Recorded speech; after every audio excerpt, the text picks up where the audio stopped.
afternoon mga ka-travelers. Ngayon, nandito tayo sa street ng Uclin, Atard, and Albalsan. So, this one, ayan. Makikita mo. Ayan.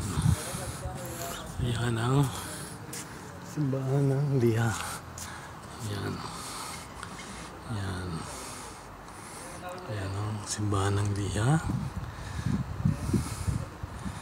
Ayan, malaki siya. Laki, di ba? Ganda. Tapos sa kabila, ayun yung Belvedere Tower. Makikita mo siya doon. Ayan.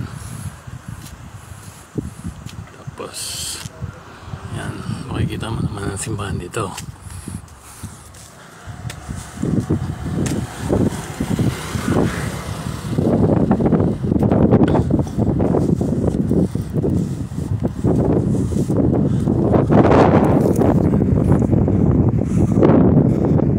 Sa kabila makikita mo yung another simbahan. Maraming simbahan dito. 165 plus ang simbahan dito sa Malta.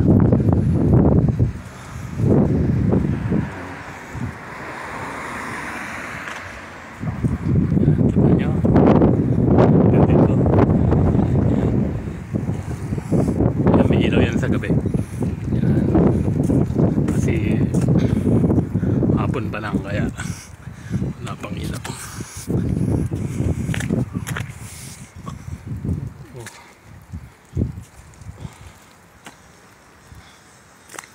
Yan, Casa Belvedere.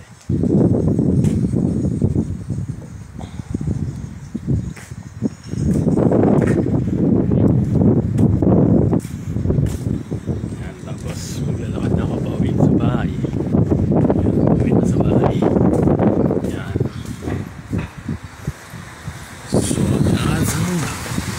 Ayan, ayan, meron pa.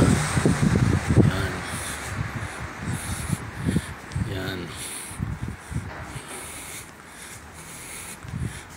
Pauwi na ako, lakad ako dito. Ayan. So may dalawang simbahan doon.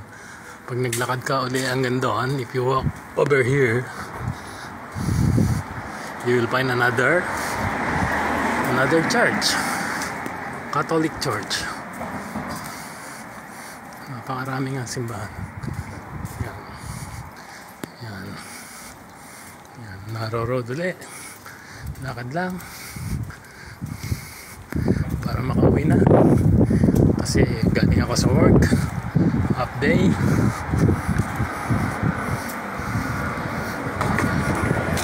Kailangan maglakad ka dito. Yan. Dati pa rin dinadaanan. Ito yung common daan papauwi sa bahay, pero maraming daan, pero ito yung pinaka common na daan. So yun, nakikita nyo yun, may simbahan uli, oh. May dalawa doon magkatabi, tatlo pa nga eh. Tapos after doon may yan, may dalawa na naman.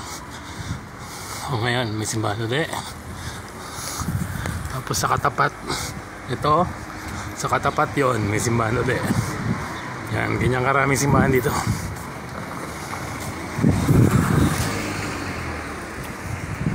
Yan yung simbahan ulit. Sa kabila. St. Andrew. Ito, hindi ko alam kung ano pang simbahan na to. Tingnan natin kung anong pangalan.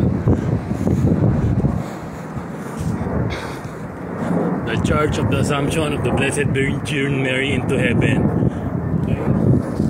Right, hanggang dito na naman. Salamat.